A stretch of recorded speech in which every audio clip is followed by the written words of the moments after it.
Throughout the centuries in which William Shakespeare's work has existed, many important critical perspectives have surfaced, many of which didn't exist during his time. By the time his work had existed for over 250 years, an Austrian neurologist named Sigmund Freud was developing a set of combined concepts called psychoanalysis. Featuring extensive concepts as a method of treatment for mental disorders, psychoanalysis also served as a new perspective for analysing literature, including Shakespeare. Freud's concepts describe the unconscious mind having three separate identities: the id, acting instinctually and driven by desires, the superego, operating morally and suppressing desires, and the ego, a mediator between the two. Metaphoric of the internal struggle for decisions many people face, it serves as one of the main tools behind the collective concepts of psychoanalysis.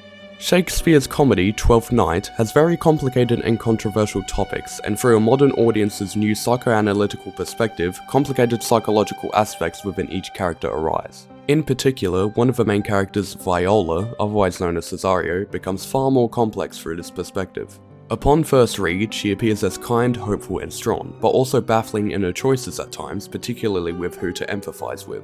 Near the beginning of the play, upon being shipwrecked and her brother potentially being dead, she immediately decides to disguise as a man, serving for Duke Orsino within Illyria's government. This choice is seemingly baffling at first, but dissecting the scene by noticing certain characteristics and viewing certain choices metaphorically brings deeper understanding. Let us analyze the conversation within Act 1 Scene 2, noting instances of the three separate identities characteristic of psychoanalysis. What country, friends, is this? This is Illyria, lady. And what should I do in Illyria? My brother, he is in Elysium. Perchance he is not drowned. What think you, sailors? Elysium was a mythological place based on the concept that good, noble mortals, specifically chosen by the gods, could rest there for a blessed and happy afterlife. Viola's classical allusion to this place indicates a certainty that her brother Sebastian was allowed there, even though that can never be known.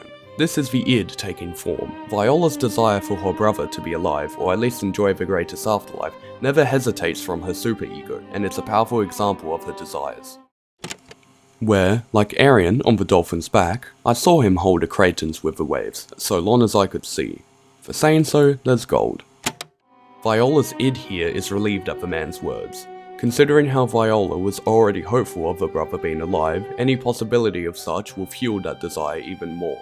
However, she then showcases a need to repay the man for such hope. This is a more logical reaction dictated by the superego, as it chimes in and realizes it would not be satisfied with receiving that information for nothing. Knowest thou this country? Aye, madam. Well, for I was bred and born not 3 hours' travel from this very place.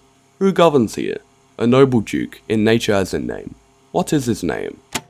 Out of all baffling choices Viola makes, the decision to seek Orsino and later dress as a man to serve for him is perhaps the most critically controversial. Psychologically, her decision to serve for Orsino could simply be influenced by a frazzled mental state. The id reacts strongly to the terror of near death, possibly enough for Viola to simply desire a safe home with Orsino. In a different manner, dressing as a eunuch may serve as an indirect method of keeping her brother alive. Listen to this excerpt from Act 3 Scene 4.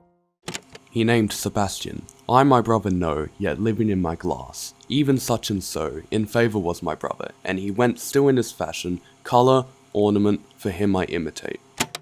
The id's desire for her brother to be alive becomes so prominent that Viola becomes her brother, latching onto the mere imitation of him within Viola's reflection. It becomes a beautiful yet heartbreaking metaphor for grief, in that Viola still desires her brother's presence so much that it becomes her. The birth of this disguise began with Viola's most baffling choice.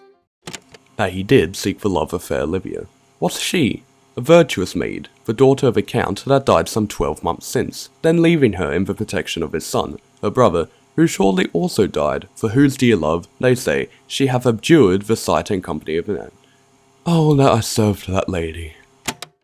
The id further showcases its empathy through Viola's compassion for Olivia. After going through an extreme loss, it is common for people to seek others who have experienced the same tragedy, to subconsciously understand that they aren't alone. The description of Olivia's grief aligns strongly with Viola's own, enough for Viola's id to desire helping her. On a deeper level, she may subconsciously view herself within Olivia's shoes, and thus, reassuring her through grief becomes Viola's way of also helping herself. The superego also influences her decision to remain disguised until her duty is complete, as it understands that every possibility explained to this point would be far more difficult to accomplish without disguise. I prithee, and I'll pay thee bounteously, conceal me what I am, and be my aid, for such disguise as haply shall become the form of my intent. The combinations of all the previous psychological decisions come together to form Viola's decision, which kickstarts the entire play. Characteristic of her personality, Viola's id largely dictates her decision-making on its own, with all the desires she seeks becoming far more personally important than planning further. The superego takes a backseat, planning the strategy to achieve Viola's desires rather than thinking from a different perspective. Through Shakespeare's complex writing and Freud's psychoanalytical concepts, an intricate explanation for Viola's thoughts and actions is born.